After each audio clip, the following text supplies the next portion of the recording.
Capítulo 8. El profesor de pociones. Allí, mira. ¿Dónde? Al lado del chico alto y pelirrojo. ¿El de gafas? ¿Has visto su cara? ¿Has visto su cicatriz?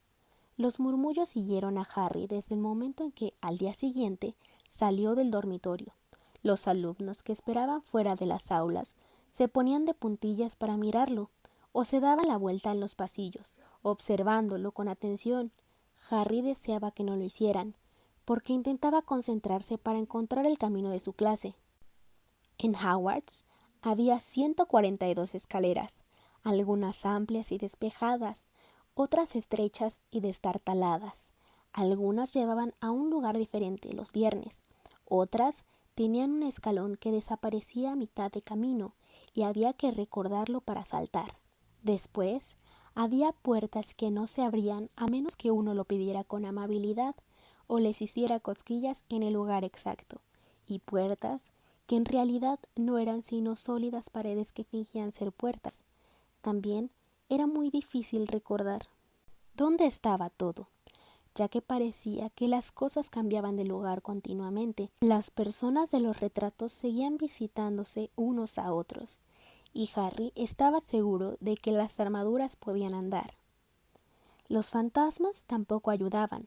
Siempre era una desagradable sorpresa que alguno se deslizara súbitamente a través de la puerta que se intentaba abrir. Nick, casi decapitado, siempre se sentía contento de señalar el camino indicado a los nuevos Gryffindors. Pero Pips, el duende, se encargaba de poner puertas cerradas y escaleras con trampas en el camino de los que llegaban tarde a clase. También les tiraba papeleras a la cabeza, corría las alfombras debajo de los pies del que pasaba, les tiraba tizas o invisible, se deslizaba por detrás, cogía la nariz de alguno y gritaba: «¡Tengo tu nariz!». Pero aún peor que Pips, si eso era posible, era el celador, Argus Filch. Harry y Ron se las arreglaron para chocar con él en la primera mañana. Filch los encontró tratando de pasar por una puerta que desgraciadamente resultó ser la entrada al pasillo prohibido del tercer piso. No les creyó cuando dijeron que estaban perdidos. Estaba convencido de que querían entrar a propósito y los amenazó con encerrarlos en los calabozos, hasta que el profesor Quirrell, que pasaba por ahí, los rescató. Filch tenía una gata llamada señora Norris, una criatura flacucha y de color polvoriento, con ojos saltones como linternas, iguales a los de Filch. Patrullaba sola por los pasillos. Si uno infringía una regla delante de ella o ponía un pie fuera de la línea permitida, se escabullía para buscar a Filch, el cual aparecía 2 segundos más tarde. Filch conocía todos los pasadillos secretos del colegio, mejor que nadie, excepto tal vez los gemelos Weasley, y podía aparecer tan súbitamente como cualquiera de los fantasmas. Todos los estudiantes lo detestaban, y la más soñada ambición de muchos era darle una buena patada a la señora Norris. Y después, cuando por fin habían encontrado las aulas, estaban las clases. Había mucho más que magia, como Harry descubrió muy pronto, mucho más que agitar la varita y decir unas palabras graciosas. Tenían que estudiar los cielos nocturnos con sus telescopios cada miércoles a medianoche y aprender los nombres de las diferentes estrellas y los movimientos de los planetas. 3 veces por semana iban a los invernaderos detrás del castillo a estudiar herbología con una bruja pequeña regordeta llamada profesora Sprout, y aprendían a cuidar de todas las plantas extrañas y hongos y a descubrir para qué debían utilizarlas. Pero la asignatura más aburrida era historia de la magia, la única clase dictada para un fantasma. El profesor ya era muy viejo cuando se quedó dormido frente a la chimenea del cuarto de profesores y se levantó a la mañana siguiente para dar clase, dejando atrás su cuerpo. Vince hablaba monótonamente mientras escribía nombres y fechas y hacía que el Merico, el malvado, y Ulrico, el chiflado, se confundieran. El profesor Flitwick, el de la clase de encantamientos, era un brujo diminuto que tenía que subirse a unos cuantos libros para ver por encima de su escritorio. Al comenzar la primera clase sacó la lista y cuando llegó al nombre de Harry dio un chillido de excitación y desapareció de la vista. La profesora McGonagall era siempre diferente. Harry había tenido razón al pensar que no era una profesora con quien se pudiera tener problemas. Estricta e inteligente, les habló en el primer momento en que se sentaron el día de su primera clase. Transformaciones es una de las magias más complejas y peligrosas que aprenderán en Hogwarts, dijo. Cualquiera que pierda el tiempo en mi clase tendrá que irse y no volver. Ya están prevenidos. Entonces, transformó un escritorio en un cerdo y luego lo devolvió a su forma original. Todos estaban muy impresionados y no aguantaban las ganas de empezar, pero muy pronto se dieron cuenta de que pasaría mucho tiempo antes de que pudieran transformar muebles en animales. Después de hacer una cantidad de complicadas anotaciones, les dio a cada uno una cerilla para que intentaran convertirla en una aguja. Al final de la clase, solo Hermione Granger había hecho algún cambio en la cerilla. La profesora McGonagall mostró a todos cómo se había vuelto plateada y puntiaguda y dedicó a la niña una excepcional sonrisa. La clase que todos esperaban era defensa contra las artes oscuras, pero las lecciones de Quirrell resultaron ser casi una broma. Su aula tenía un fuerte olor a ajo y todos decían que era para protegerse de un vampiro que había conocido en Rumania y del que tenía miedo de que volviera a buscarlo. Su turbante les dijo que era un regalo de un príncipe africano como agradecimiento por haberlo liberado de un zombi, pero ninguno creía demasiado en su historia. Por un lado, porque cuando Seamus Finnegan se mostró deseoso de saber cómo había derrotado al zombi, el profesor Quirrell se ruborizó y comenzó a hablar del tiempo, y por el otro, porque había notado que el curioso olor salía del turbante, y los gemelos Weasley insistían en que estaba lleno de ajo para proteger a Quirrell cuando el vampiro apareciera. Harry se sintió muy aliviado al descubrir que no estaba mucho más atrasado que los demás. Muchos procedían de familias Muggle, y como él, no tenían ni idea de que eran brujas y magos. Había tantas cosas por aprender que ni siquiera un chico como Ron tenía mucha ventaja. El viernes fue un día importante para Harry y Ron. Por fin encontraron el camino hacia el gran comedor a la hora del desayuno, sin perderse ni una vez. ¿Qué tenemos hoy?, preguntó Harry a Ron, mientras echaba azúcar en sus cereales. Pociones dobles con los de Slytherin, respondió Ron. Snape es el jefe de la casa Slytherin. Dicen que siempre los favorece a ellos. Ahora veremos si es verdad. Ojalá McGonagall nos favoreciera a nosotros, dijo Harry. La profesora McGonagall era la jefa de la casa Gryffindor, pero eso no le había impedido darles una gran cantidad de deberes al día anterior. Justo en aquel momento llegó el correo. Harry ya se había acostumbrado, pero la primera mañana se impresionó un poco cuando unas 100 lechuzas entraron súbitamente en el gran comedor durante el desayuno, volando sobre las mesas hasta encontrar a sus dueños para dejarles caer encima paquetes y cartas. Hedwig no le había llevado nada hasta aquel día. Algunas veces volaba para mordisquearle una oreja y conseguir una tostada, antes de volver a dormir en la lechucería con las otras lechuzas del colegio. Sin embargo, aquella mañana pasó volando entre la mermelada y la azucarera, y dejó caer un sobre en el plato de Harry. Este lo abrió de inmediato. Querido Harry, decía con letra desigual, sé que tienes las tardes del viernes libres, así que, ¿te gustaría venir a tomar una taza de té conmigo? A eso de las 3, quiero que me cuentes todo lo de tu primera semana. Envíame las respuestas con Hedwig. Hagrid. Harry cogió prestada la pluma de Ron y contestó, sí, gracias, nos veremos más tarde, en la parte de atrás de la nota, y la envió con Hedwig. Fue una suerte que Hagrid hubiera invitado a Harry a tomar el té, porque la clase de pociones resultó ser la peor cosa que le había ocurrido allí hasta entonces. Al comenzar el banquete de la primera noche, Harry había pensado que no le caía bien al profesor Snape, pero al final de la primera clase de pociones supo que no se había equivocado. No era solo que a Snape no le gustara Harry, lo detestaba. Las clases de pociones se daban abajo en un calabozo. Hacía mucho más frío allí que arriba, en la parte principal del castillo, y habría sido igualmente tétrico sin todos aquellos animales conservados, flotando en frascos de vidrio por todas las paredes. Snape, como Flitwick, comenzó la clase pasando lista, y como Flitwick se detuvo ante el nombre de Harry. Ah, sí, murmuró. Harry Potter, nuestra nueva celebridad.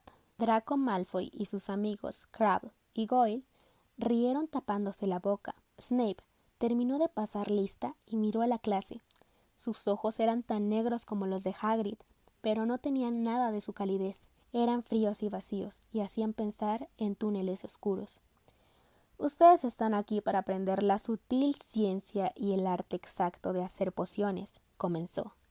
Hablaba casi en susurro, pero se le entendía todo. Como la profesora McGonagall, Snape tenía el don de mantener a la clase en silencio sin ningún esfuerzo.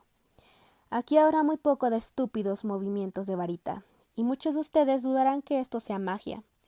No espero que lleguen a entender la belleza de un caldero hirviendo suavemente, con sus vapores relucientes, el delicado poder de los líquidos que se deslizan a través de las venas humanas, hechizando la mente, engañando los sentidos.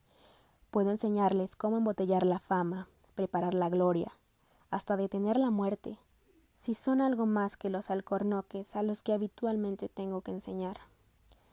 Mas silencio siguió aquel pequeño discurso. Harry y Ron intercambiaron miradas con las cejas levantadas. Hermione Granger estaba sentada en el borde de la silla y parecía desesperada por empezar a demostrar que ella no era un alcornoque. Potter, dijo de pronto Snape, ¿qué obtendré si añado polvo de raíces de asfódelo a una infusión de ajenjo? ¿Raíz en polvo de qué a una infusión de qué? Harry miró de reojo a Ron, que parecía tan desconcertado como él. La mano de Hermione se agitaba en el aire. No lo sé, señor, contestó Harry. Los labios de Snape se curvaron en un gesto burlón. Bah. Es evidente que la fama no lo es todo. No hizo caso de la mano de Hermione. Vamos a intentarlo de nuevo, Potter. ¿Dónde buscarías si te digo que me encuentres un besoar? Hermione agitaba la mano tan alta en el aire que no necesitaba levantarse del asiento para que la vieran, pero Harry no tenía la menor idea de lo que era un besoar. Trató de no mirar a Malfoy y a sus amigos, que se desternillaban de risa. No lo sé, señor. Parece que no has abierto ni un libro antes de venir. ¿No es así, Potter? Harry se obligó a seguir mirando directamente a aquellos ojos fríos. Si había mirado sus libros en casa de los Dursley, pero ¿cómo esperaba Snape que se acordara de todo lo que había en 1000 hierbas mágicas y hongos? Snape seguía haciendo caso omiso de la mano temblorosa de Hermione. ¿Cuál es la diferencia, Potter, entre acónito y luparia? Ante eso, Hermione se puso de pie, con el brazo extendido hacia el techo de la mazmorra. No lo sé, dijo Harry con calma. Pero creo que Hermione lo sabe. ¿Por qué no se lo pregunta a ella?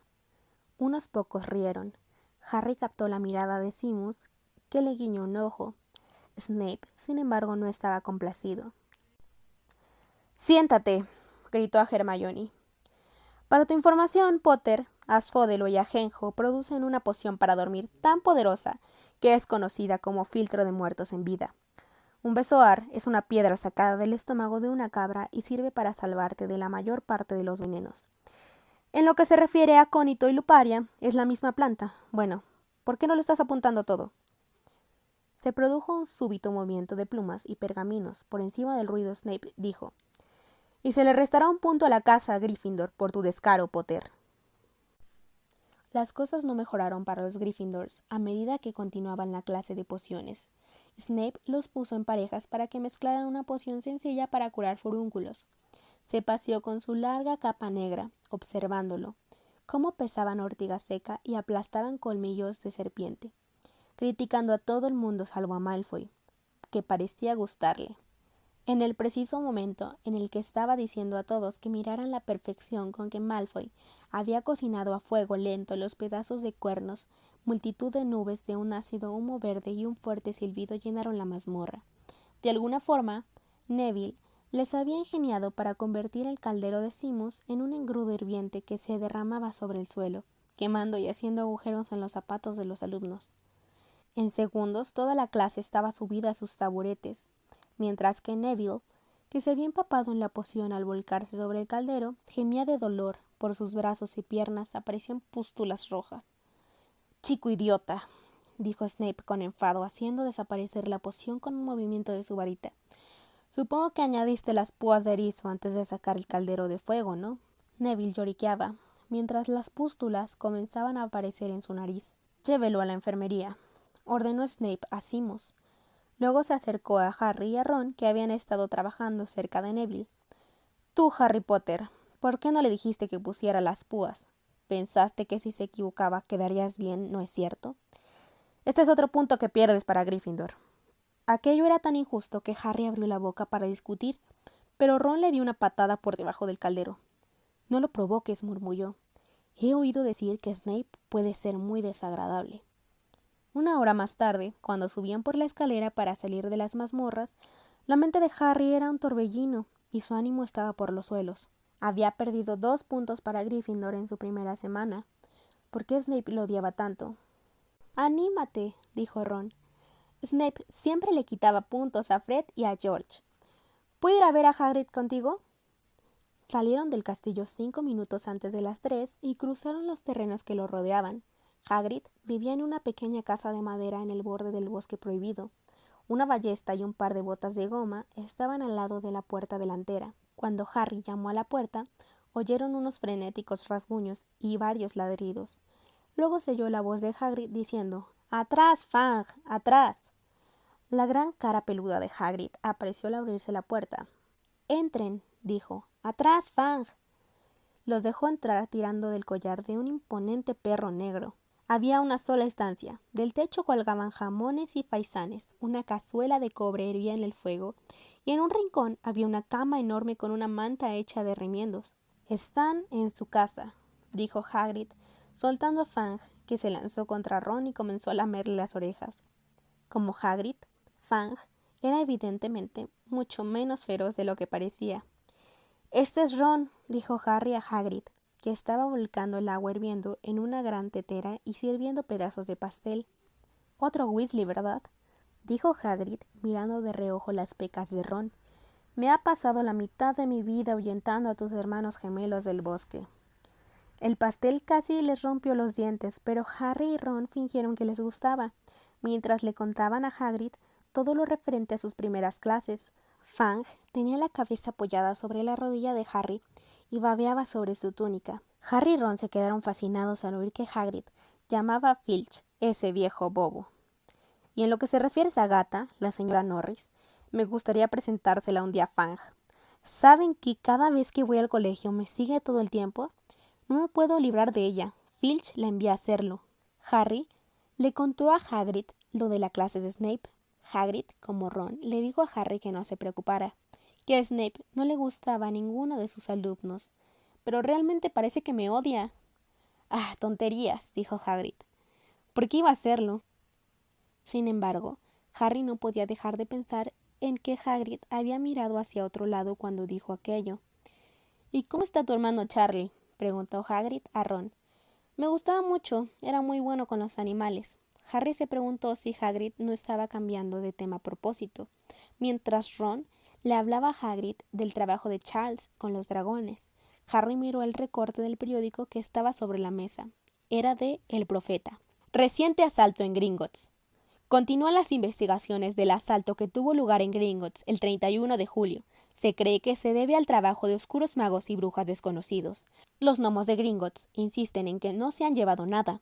La cámara que se registró había sido vaciada aquel mismo día, pero no vamos a decirles qué había allí, así que mantengan las narices fuera de esto, si saben lo que les conviene», declaró esta tarde un gnomo portavoz de Gringotts. Harry recordó que Ron le había contado en el tren que alguien había tratado de robar a Gringotts, pero su amigo no había mencionado la fecha. «Hagrid», dijo Harry, «ese robo en Gringotts sucedió el día de mi cumpleaños. Pudo haber sucedido mientras estábamos allí». Aquella vez no tuvo dudas. Hagrid decididamente evitó su mirada. Gruñó y le ofreció más pastel. Harry volvió a leer la nota. La cámara que se registró había sido vaciada aquel mismo día. Hagrid había vaciado la cámara 713. Si puede llamarse vaciarla, sacar un paquetito arrugado. ¿Sería eso lo que estaban buscando esos ladrones?